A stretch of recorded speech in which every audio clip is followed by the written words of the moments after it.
woman right there, convicted of stabbing her boyfriend to death, only gets a slap on the wrist. She faced the possibility of life in prison for stabbing him 108 times. But the judge ruling that she had no self-control while in a cannabis-induced psychosis.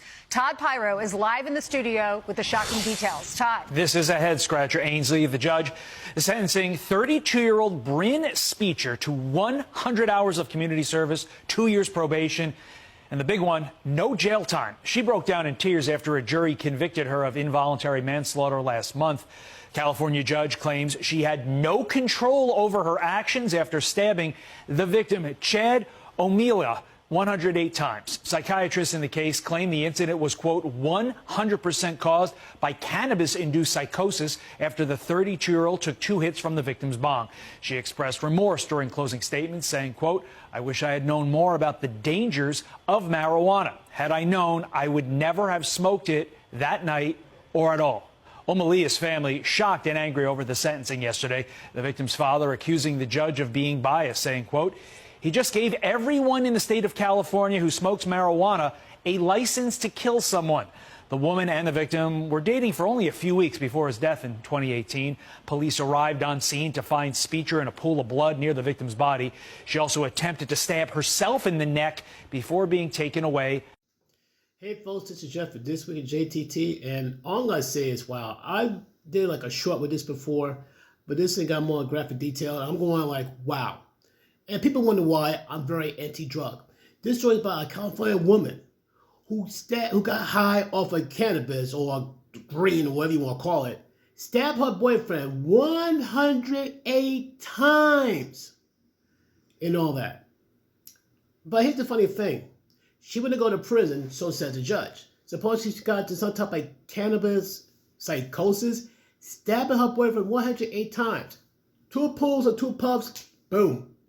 She went psycho kill mode immediately.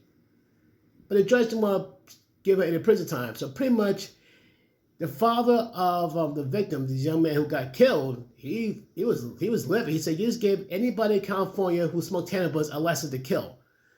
But people swears up and down that cannabis is safe. It is not harmful. What do you call that? This is the first case I heard of where somebody did some cannabis and somebody died. Keyword, someone died because someone got killed for somebody gone to this cannabis psychosis and killed somebody. This is the first I've ever heard of it. But you know what though? Don't be surprised if more stories like this come out. Don't be surprised if more stories like this come out, if not someone being killed, some acts of violence. This is why I'm glad I don't do drugs. I encourage anybody within my sound of my voice, don't do drugs. This could be the outcome. That because Tom, Dick, and Harry didn't react like that doesn't mean you have some ill effect from this as well. As for the young lady not getting no prison time, here's a question. What if the boyfriend did that to her? Will he get out so easily? And I got a bonus question. I might get some smoke for it. What if, like, say, if the woman was black, what would be the outcome? Or what if the boyfriend who killed her, let's say if the boyfriend killed her, what if he was black? What would happen to him? Questions, questions, questions. Please leave your thoughts, comments down below.